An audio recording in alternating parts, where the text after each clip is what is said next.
मेरा जो सवाल है, उनके ट्वीट पर पाकिस्तान तहरीक इंसाफ का रद्देअमल क्या है और स्टैंड क्या है? अगर उसका मुझे जवाब दें तो फिर मैं आगे खोड़ो साहब की तरफ और राना एहसान अफजल साहब की तरफ जाऊं। तो वो तो बड़ा साफ और वाज़ेह है कि बिल्कुल उन्होंने एक पॉजिटिव रोल अदा किया है। या ऑफिशियल सीक्रेट एक्ट और जो आर्मी एक्ट की तरमीमी बिल हैं, ये बिल्कुल लोगों के बुनियादी इंसानी हुकूक के ख़िलाफ़ हैं। ये लोगों की सिविलियन बालादस्ती के सही। ख़िलाफ़ हैं। ये उन एक लिहाज से एक तलवार हाथ में देने की बात है in the hands of the agencies RFIA और लॉ इन्फोर्समेंट एजेंसीज, जिसको चाहें शक की बुनियाद पर उठा के ले जाएं, उसके सही। लिए वारंट ऑफ अरेस्ट की जरूरत नहीं है।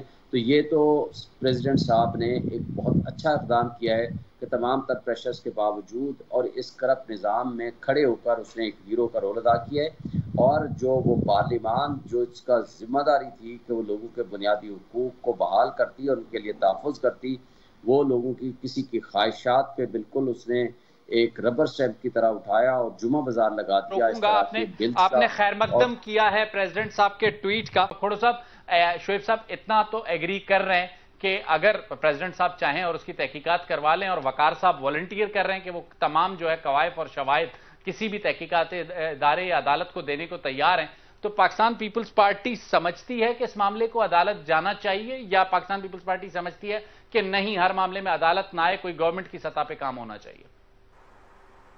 देखें, बात को इधर उधर न ले जाएं, इधर उधर न ले जाएं। प्रेसिडेंट आरिफ अलवी ने मायूस किया है। उनका टर्म पूरा हुआ चाहता है अगले महीने।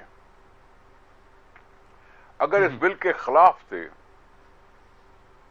तो लिख के वापस भेज देना चाहिए था। उसने न लिखकर अपनी कमजोरी दिखाई। ये इसी तरह से कमजोरी दिखाई जैसे तहरीक इंसाफ के और बहुत से लीडर साहबान पार्टी को छोड़कर दूसरी पार्टियां बना बैठे हैं। ये अपराइट आदमी थे अगर, तो इनको साफ इनकार करना चाहिए था। अगर वो समझ रहे थे कि ये ह्यूमन राइट्स के खिलाफ है और कॉन्स्टिट्यूशन के खिलाफ है और ये है वो है, जो कुछ भी है, तो वो लिख के दे देते। एक महीने के बाद तो वैसे ही खुद ही चले जाते।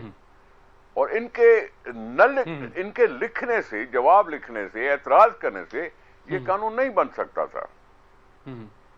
अब उन्होंने ये नहीं किया और कानून को पास नहीं किया। और अब कानून, खोड़ो साहब, अब आपके ख्याल में कानून मौजूद है? शाहीन साहब तो कहते हैं कि कानून नहीं है। देखिए, अब शाहीन साहब तो ये कहेंगे, मुझे नहीं मालूम, लेकिन जाहिर है कुछ और लोग भी हैं जो बोलते हैं। कुछ और लोगों को भी कानून का पता है, कुछ और लोगों को भी आइन का पता है। उनके ओपिनियन तो यही हैं कि जी कानून बन गया। 10 दिन का टाइम क्यों था? 10 दिन के टाइम में उसको हाँ या ना लिखने से किसने रोका था? क्यों अपने डिमांड, अपने माइंड में डबल माइंडेड थे? डबल माइंडेड होना ही तो दिखाता है कि तुम कितनी इंटेग्रिटी के हो।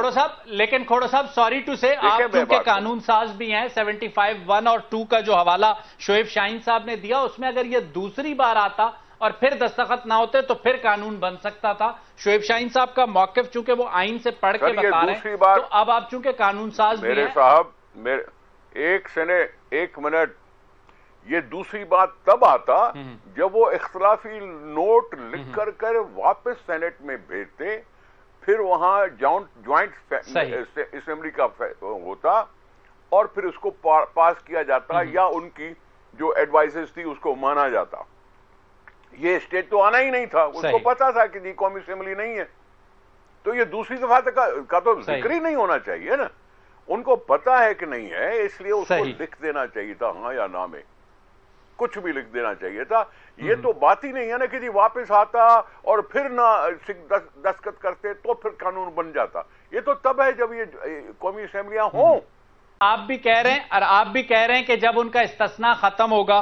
खोड़ो साहब भी कह रहे हैं वो अगले महीने उनका, जिसे कहते हैं, मुद्दत पूरी होगी। आप दोनों 23 सितंबर की तारीख पे बैठे हुए हैं, लेकिन कानून और आइन ये भी कहता है कि जब तक इलेक्टोरल कॉलेज मौजूद नहीं होगा, यानी सूबाई असेंबलियां, अगला प्रेसिडेंशियल इलेक्शन भी नहीं होगा। और आरिफ अलवी साहब जब तक कि नया सदर नहीं आता, सदर पाकिस्तान भी रहेंगे, तो फिर आप कब तक, मतलब जिसे कहते हैं, इस्तिस्ना का इंतजार करेंगे? वो अस्तस्ना तो जब तक वो सदर है उनके पास रहेगा, बिल्कुल इसमें तो कोई शक नहीं है। अगर वो जब इस ऑफिस को छोड़ेंगे तो तब अस्तस्ना जो है वो खत्म होगा। लेकिन मैं सिर्फ एक पॉइंट वाजे करना चाहता हूं, हम वर्बल तो सारी बातें वर्बल होती हैं, लेकिन रूल्स ऑफ बिजनेस जो है वो रिटर्न होते हैं, वर्बल नहीं होते। ये कहना कि जी वर्बल ऑर्डर्स दे दिए जाते हैं, जिम्मेदारी रिटर्न, भाई अगर आपने वर्बल ऑर्डर दिए हैं तो अगर आप एक इफेक्टिव और एफिशिएंट अगर आप सदर हैं तो आप मंगवाएंगे कि भाई वो कहाँ है ऑर्डर, शाम को पूछेंगे। ये ऐसे तो नहीं हो सकता कि वैसे राणा साहब ये पॉइंट आपका दुरुस्त है, इससे मैं एग्री करता हूं कि कानून साजी के मामले में प्रेसिडेंट वर्बल ऑर्डर्स नहीं देते। हमने चीफ मिनिस्टर की हद तक या प्राइम मिनिस्टर की हद तक समरियों की मंजूरी का तरीकाकार देखा है, वो अप्रूव्ड लिखते हैं, उसके बाद प्रिंसिपल सेक्रेटरी मुतल्लिका जो भी डिपार्टमेंट होता है उसे आगाह कर देता है कि प्रेसिडेंट ने अप्रूवल दे दी है, इन मिनट्स पे दी है, और ये प्रेसिडेंट के या प्राइम मिनिस्टर के या चीफ मिनिस्टर के रिमार्क्स हैं